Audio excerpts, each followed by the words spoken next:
Hello friends, we'll be discussing the concept of demand schedule right now.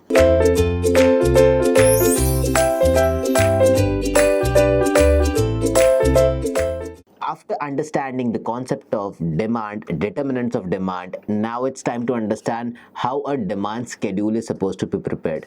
What are the things that you need to look into? What are the basic details that you need to understand is everything that will be understanding or rather making you understand how exactly things go about when it comes to demand schedule. So let's start with the concept of demand schedule first. A demand schedule is a tabulated statement. It's a tabulated statement that you have to look into that indicates the different quantities of commodity that would be demanded at different prices. So basically, at X price, what is the quantity demanded? At Y price, what is the quantity demanded? And at Z price, what is the quantity demanded? If that is given in a tabulated format, or rather a tabulated form is given to you in such cases, what exactly that is known is called as a demand schedule here. Demand schedule is of two types. First one, individual demand schedule. Second one is market demand schedule. Two types of demand schedule is what you will be facing through. One is individual, second is market. Now the first one is the individual demand schedule that we'll be reading after. Now, a hypothetical demand schedule is given in table 2.1. Let's figure out where is that. This is table 2.1 for us. This is a hypothetical demand statement that we have here. Now, a demand schedule has two columns, namely price per unit of goods, which is also known as PX, and quantity demanded per period, that is DX. The demand schedule is a set pair of values of PX and DX. So basically we have price per quantity and demand per price here. So we'll understand what exactly it means by this specific hypothetical statement. Now, if the price of the commodity per unit is 10 rupees, quantity demanded is 6,000. If it is 20, it is 5,000. If it is 30, it is 4,000. If it is 40, it is 3,000, and so on it goes like that.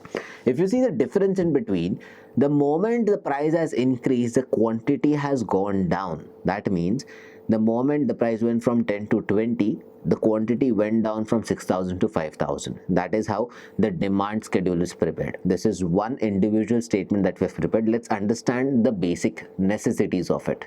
Table 2.1, that is the table, the hypothetical demand schedule that we went after right now. It explains, or rather it presents certain details. Now what are they? That is what we are going to read. It presents the individual demand schedule. It is observed that as the price of the commodity X increases, the demand for the commodity X starts declining. For example, if it is, or rather, if the price was rupees 10, quantity demanded was 6,000 units.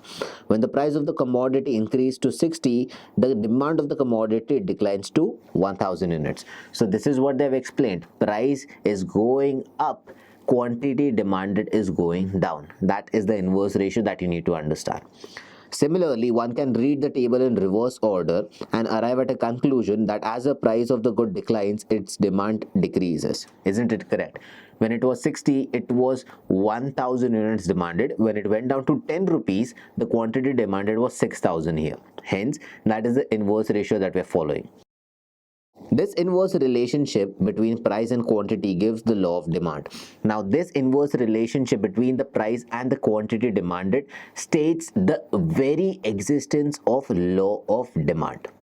Demand curve. A demand curve is a graphical representation of the demand schedule.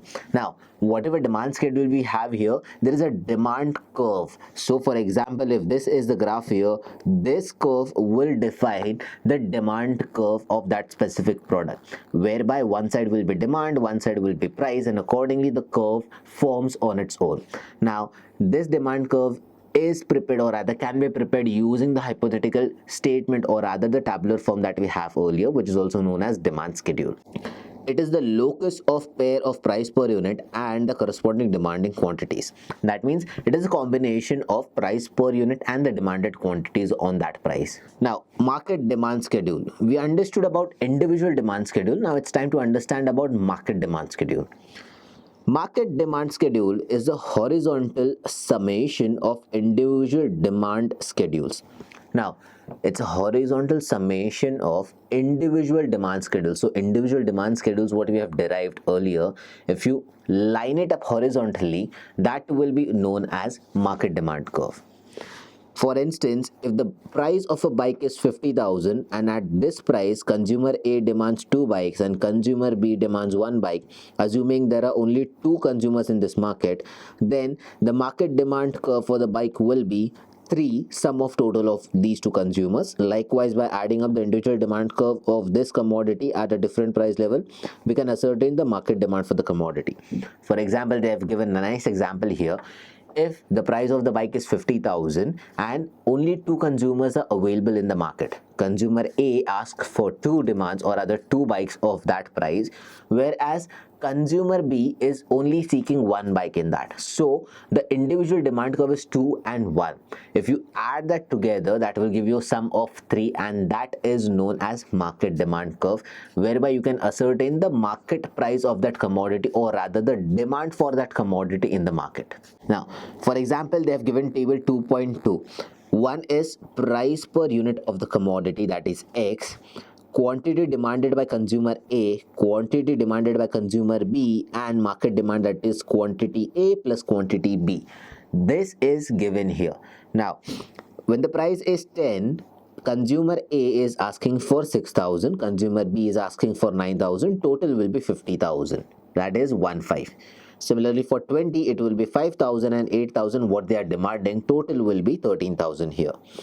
For 30, it is 4,000 by A, 7,000 by B, and total is 11,000. Similarly, for 60, it is 1,000 by A, 4,000 by B, and 5,000 is the total. Now, this thing is known as market demand schedule. Now, there are only two consumers, as they've explained, A and B in the market. At the price of 10 per unit, consumer A demanded 6,000 units of commodity X and consumer B demanded 9,000 units of commodity X. Therefore, market demand of the commodity X at price is 15,000 units. At the price of 60, the same thing went down to 100 or at the 1,000 units of X, and that was demanded by consumer A. Consumer B demanded 4,000 units of the commodity. Hence, at the price of 60 per unit, market demand of the commodity is 5,000. It also follows that the law of demand, as market demand of the commodity X reduces from 15,000 to 5,000 when the price of the commodity is increased from 10 to 60. That means when the total market demand was 15,000, the price was only 10 rupees here. But when it increased to 60, the market demand went down from 15,000 to 5,000. That is the difference. It is very similar to the individual demand curve. It is just that all the consumers are added in together, and hence one market demand is created here. Now, the shape of market demand curve. Market demand curve can be derived graphically by horizontal summation of the individual demand curve at each price of commodity X. Now, how do we do that? Is something like this. Now, for example, for consumer A, at the price, or probably when this is 3 rupees and 10, or rather this is the quantity that they are asking, this is the price. At 1, it is 5, 10, 15, 20, that is the commodity that they are asking. Now, consumer A is ready to pay 3 rupees and is asking for a specific quantity of 10. At the same time, consumer B at 3 rupees is asking for a specific commodity of 15. That means when for 3 rupees, consumer A is asking for 10 units. For 3 rupees, consumer B is asking for 15 units. Total will be 25 here. Now, this will lead to the market demand of 3 rupees and 25 is the quantity. So this is the market demand, this is the individual demand, and this gives you the shape of market demand. If you can see, for consumer it is very steep, then for consumer B it is also very steep, but when it comes to market demand, it is a little inclined. That means if it was like this, then it is like this. So that is the slope that you need to understand. Let us take another example to explain the horizontal summation of that specific individual demand curve. Figure 2.2 presents the market demand curve. Market demand is simply the sum of demand of consumer A and consumer B. For instance, at price 3 per unit, consumer A demanded 10 units of X, consumer B demanded 15 units of X. Market demand at price 3 is 25. This is what we just explained right now. That is the sum of consumer A and consumer B. Similarly, other values of the market demand curve has also been derived by adding up the demand of A and B at each price. So the thing that you explained, or rather the thing that you understood right now, is the market demand schedule along with the individual demand schedule that we have understood. So market demand schedule is the summation of individual demand schedules, and that's how the demand curve, or rather demand slope, takes or rather comes into picture. So these are the things that you need to understand when it talks about, or rather when you have to discuss about demand schedule in the first place. So this is all that we have for this video. Thank you.